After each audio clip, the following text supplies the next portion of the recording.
I knew before he even sat down. And the worst part was he had no idea.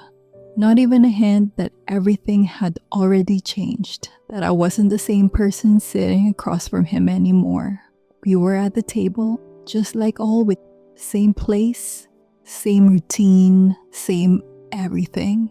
And somehow that made it worse because nothing on the outside matched what was happening inside me. He looked normal, relaxed, comfortable, like it was just another night, like nothing had shifted, like there was nothing to hide. And I remember thinking, how is that even possible? How can someone sit there like that, knowing what I now know, or maybe not knowing that I know? And that exact thought stayed with me the entire time because it changed the dynamic completely. I wasn't just there anymore. I was watching every move, every word, every pause, every detail. Like my brain switched into something else, something sharper, something more aware. And I didn't even choose it. It just happened because once you see something like that, you don't go back to normal. You can't. You start noticing things that were always there but never felt important. Before, the way he avoided certain topics, the way he redirected conversations, the way his tone changed, just slightly, so subtle that no one else would ever catch it. But I did because now everything meant something, and I really tried to act normal, to respond the same way, to not let anything show, because part of me was still hoping that I was wrong.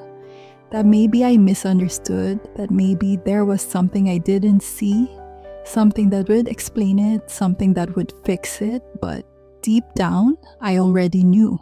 And that's the part that makes it heavy. Not the moment you find out, but the moment you realize you've known for longer than you wanted to. Admit, he said something simple, just a normal question, something about my day, and I answered automatically like I always did, but inside, it felt completely different because now every word I said felt like a decision.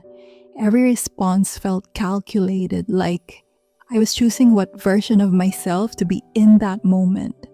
And that's exhausting, pretending nothing is wrong when everything is. And I kept thinking, does he see it? Does he notice something is there? Something in my face, something in my voice that gives it away. But he didn't react, not once, and that made it worse because it meant he really believed everything was normal. And there's something deeply unsettling about sitting across from someone who has no idea that you already know.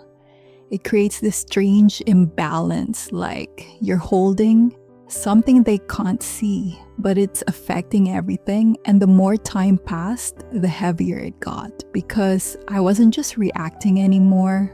I was processing everything at once. What I saw, what it meant, how long it had been happening, how many moments suddenly made sense, how many times I ignored something because I didn't want to face it, and that realization hit harder than anything else. Because it meant this didn't start today. This moment was just the point where I couldn't ignore it anymore.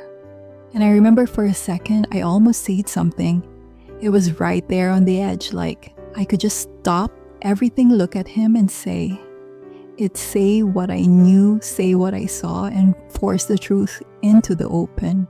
But I didn't because I wasn't ready, not for his reaction, not for the explanation, not for the confrontation, and definitely not for what would come after. So instead, I stayed quiet, and that silence wasn't passive, it was active. It was a choice, a conscious decision to hold everything in, to keep the moment intact, even though it was already broken. And that's when something shifted again, not outside, but inside me.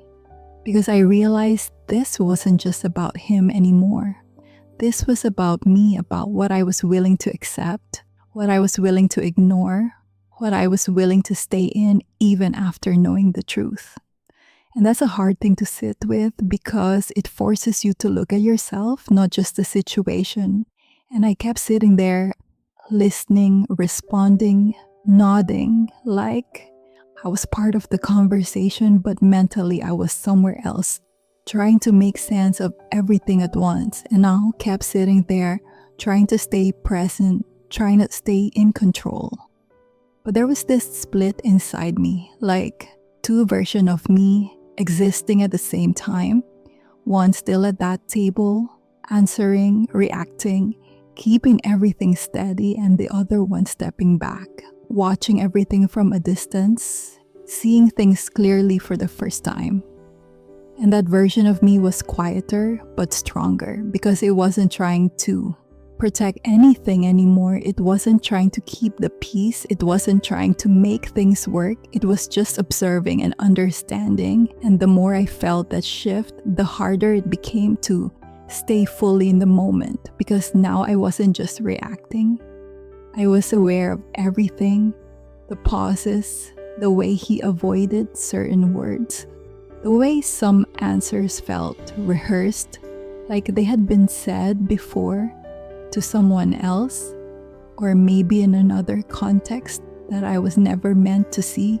And that thought lingered longer than it should have because it opened something, a possibility that I wasn't ready to fully explore, but couldn't ignore either. And I noticed something else, something subtle but impossible to unsee once I saw it. The way he would look at me, not directly but quickly, like checking something, like measuring, like making sure everything was still okay. And maybe he wasn't even aware he was doing it, but I was, because now I was paying attention in a way I never had before. And that changes everything, because once you start seeing patterns, you can't unsee them. You start connecting things, moments, behaviors, silences, and they stop being isolated. They start forming something, a picture. And that picture wasn't something I could ignore anymore, even if I wanted to, and I tried. I really tried to focus on something else, on the conversation, on the moment, on anything that would pull me back to what was happening in front of me. But my mind kept going back to what I saw, to what it meant, to how easily everything now fit together. And that ease, that clarity was what made it hard, because confusion gives you space to doubt, to question, to delay, but clarity doesn't. Clarity forces you to face something even if you're not ready, and I wasn't, not completely. So instead, I stayed in that space between knowing and acting, between awareness and decision, and that space is uncomfortable because it stretches time. Everything feels slower, longer, heavier, like every second is asking you, what are you going to do? And I didn't have an answer, not yet, and maybe that's why I didn't say anything. Not because I didn't care, but because I needed time to understand what this meant for me. Not just for us, but for me. What I was willing to accept, what I wasn't. What I would do once this moment ended. And that's when another thought came in, quiet but persistent. What if nothing changes? What if I leave this table and pretend everything is fine? What if I wake up tomorrow and act like this never happened? And that thought felt wrong immediately, because I knew I wouldn't be able to do that. Not really, not anymore, because something had shifted too deeply. And even if I stayed quiet, even if I didn't confront, even if I didn't react, I wouldn't forget. And that changes how you move, how you respond, how you exist in that space. And I think that's when I understood this wasn't about one moment. This wasn't about one conversation. This was bigger than that. This was about everything.